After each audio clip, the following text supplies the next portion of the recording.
Welcome to my travel vlog 22 days in America. National Aeronautics and Space Administration NASA। दोस्तों मैं आज आपको NASA लाई हूँ Space NASA. Center, Orlando. Now we are going to see the place of this astronaut meeting. Also, we'll try. Kennedy space centre यह Orlando Florida के merit द्वीप पर स्थित है। तो आज हम यहाँ देखेंगे कि यहाँ हमें क्या क्या दिखाया गया। John F Kennedy space centre का गठन 1 जुलाई 1962 को हुआ। इसका मुख्यालय फ्लोरिडा में है और इसका मुख्य काम सैटेलाइट की मदद से हवा और अंतरिक्ष पर रिसर्च करना है।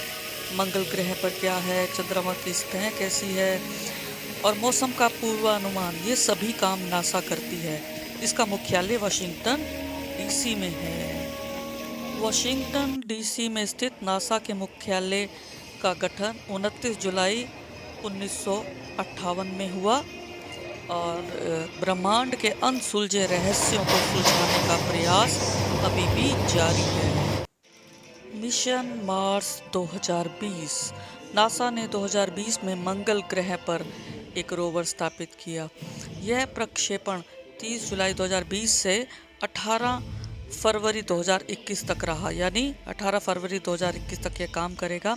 इसका उद्देश्य है प्राचीनतम जीवन के साक्ष्यों का पता लगाना, भविष्य में रोबो और मानव अन्वेषण हेतु टेक्नोलॉजी का प्रयोग करना। आप जानते हैं कि मंगल वर्ष पर एक वर्ष कितना होता है? मंगल वर्ष पर एक वर्ष की अवधि पृथ्वी के 687 दिनों के बराबर होती है। इसका मिशन था मिट्टी के नमूने धरती पर लाए जाएंगे। और जो रोवर है, आप जानते हैं रोवर क्या होता है? रोवर एक चलायमान प्रयोगशाला है। थोड़ा सा मंगल ग्रह के बारे में बताना चाहूँगी। यह सूर्य से चौथे स्थान पर स्थित है। दूसरा सबसे छोटा ग्रह है, आकार में पृथ्वी का आधा है और यह लाल रंग का दिखता है क्योंकि चट्टानों में लोहे का ऑक्सीकरण, जंग लगना व धूल कणों की उपस्थिति रहती है। इसे लाल ग्रह भी कहते हैं। यहाँ जीवन के विकसित होने के संकेत भी मिले हैं। जब हम इस सेंटर में गए तो हमें अलग अलग कक्ष मिले। इस कक्ष में आपने देखा होगा कि मार्स, जो मिशन मार्स के बारे में देखिए आप, बहुत सारी जानकारी स्लाइड्स के माध्यम से दी गई।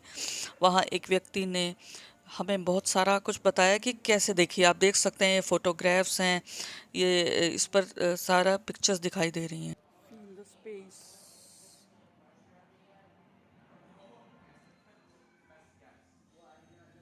Mission Mars 2020 technology.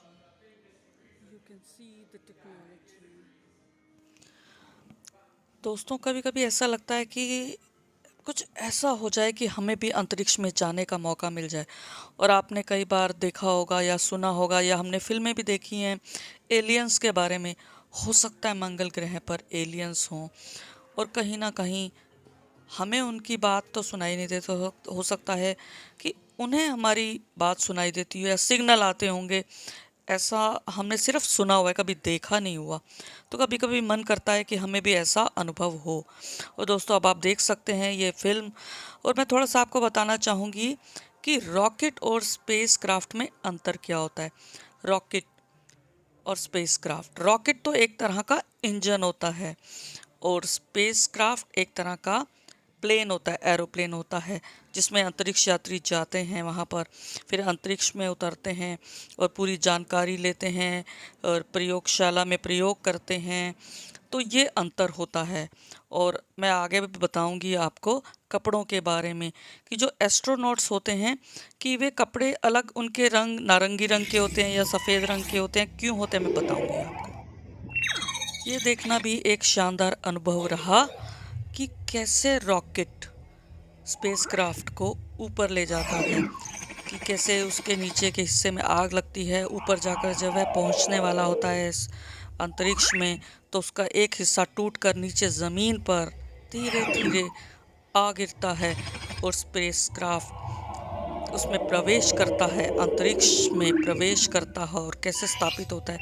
फिर जो यात्री हैं वे धीरे धीरे बाहर निकलते हैं। उन्होंने सफ़ेद रंग के सूट पहने होते हैं, जैसा मैंने बताया आपको। नारंगी कपड़े होते हैं वो एस्ट्रोनॉट्स जाते समय और आते समय में पहनते हैं, लेकिन जब अंतरिक्ष में होते हैं तो सफ़ेद या नीले रंग के कपड़े पहनते हैं, ताकि क्योंकि वे अंधेरे में चमकते हैं स्पेस में वॉक करते समय। और जो नारंगी रंग के कपड़े इसलिए होते हैं क्योंकि वह बड़ी आसानी से दिखाई देते हैं, ज़्यादा विजिबल होते हैं, ताकि जो लोग ज़मीन पर उन्हें देख रहे हैं, उन्हें कंट्रोल कर रहे हैं, वे समझ पाएँ, वो देख पाएँ उन्हें कि जो हमारे एस्ट्रोनॉट्स हैं वे कहाँ तक पहुँचे। तो अब आपको पता चल गया होगा कि नारंगी कपड़े कब पहने जाते हैं और क्यों पहने जाते हैं, और नीले या सफ़ेद कपड़े कब पहने जाते हैं और क्यों पहने जाते हैं। आप सभी जानते हैं कि 21 जुलाई 1969 को नील आर्मस्ट्रॉन्ग ने चांद पर पहला कदम रखा था। इस मिशन पर बहुत खर्च आया था। वैसे भी स्पेस में जाना बहुत खर्चीला होता है। तो ये सारी जानकारी मैंने दी, मैं यहाँ गई, मुझे बड़ा अच्छा लगा एक्सपीरियंस देख के कि कैसे हम लोग या कैसे एस्ट्रोनॉट वहाँ। सबसे बड़ी बात देखो, आप ये रॉकेट देख रहे हैं, ये देखिए आप लॉन्च हुआ है, ये अंतरिक्ष की तरफ बड़ा चला जा रहा है। अंतरिक्ष यात्री देखिए कैसे वे मुक्त होते हैं। देखिए आप रॉकेट है धीरे धीरे धीरे धीरे उसको ऊपर की तरफ यान को धकेल रहा है, और ये इस तरह अलग हुआ और ये धीरे धीरे अंतरिक्ष की सीमा में प्रवेश करने को तैयार है। ये देखिए अलग हो गया टुकड़ा। और सोचिए कि जो बीच में बैठे हैं अंतरिक्ष यात्री, उन्हें कैसा लगता होगा, उन्हें कैसा महसूस होता होगा, और वे पूरी तैयारी के साथ जाते हैं। और देखिए ये दोस्तों मतलब एक बड़े अनसुलझे रहस्य हैं, बड़ी रहस्यमय दुनिया है। तो देखते हैं हम कब चांद पर जा पाएंगे। दोस्तों कभी कभी ऐसा लगता है ना कि बच्चे जो चाहते हैं कि मैं स्पेस पर में जाऊंगा या चांद पर जाऊंगा, तो क्या आप जानते हैं कि जो एस्ट्रोनॉट वहां जा चुके हैं और जो अब रिटायर हो चुके हैं, वे स्कूलों में जाकर विद्यार्थियों को इस बात की जानकारी देते हैं, अवेयर करते हैं उन्हें कि उन्हें भी स्पेस में जाना चाहिए या इस तरह की ट्रेनिंग लेनी चाहिए, क्योंकि इंजीनियरिंग के बाद ट्रेनिंग ली जाती है। तो ये आप महिला देख रहे हैं, ये एस्ट्रोनॉट रही हैं सुज़ैन किलरेन। इन्होंने अपने अनुभव बताए। ये 2 बार अंतरिक्ष में गई थी, उसके बाद हमने इनके साथ लंच भी किया। तो सभी लोग इनका अनुभव देख रहे थे स्क्रीन पर कि ये कैसे गई, इनका क्या अनुभव रहा, इन्होंने कैरियर क्यों चुना। लोगों ने इनसे बहुत सवाल किए कि क्या सोचकर आपने अंतरिक्ष यात्री बनने की सोची। तो इन्होंने अपना अनुभव शेयर किया। बहुत अच्छा लगा इनसे मिलकर हमें। सुज़ैन किलरेन इस समय 61 साल की हैं। ये रिटायर्ड कमांडर यूएसएन हैं। ये ऑगस्टा जॉर्जिया में पैदा हुई और इन्होंने विवाह किया कोलिन जेम्स से, और मैसाचुसेट्स से इन्होंने पढ़ाई की आगे। जॉर्जिया इंस्टीट्यूट से एमएस की एरोस्पेस इंजीनियरिंग में, और पहली बार 1995 इन्होंने ज्वाइन किया जॉनसन स्पेस सेंटर नासा से 2002 में, और नेवी से 2005 में रिटायर हुई। तो इस समय ये जाती हैं स्कूल में। देखिए ये हमने लंच किया इनके साथ, इन्होंने सारे सवालों के हमें जवाब दिए। छोटे छोटे बच्चों ने इनसे सवाल किया कि इन्होंने कैरियर क्यों चुना, इन्होंने बड़े हंसते हुए देखिए जवाब दिया हर बात का। बहुत अच्छा लगा इनसे मिलकर हमें।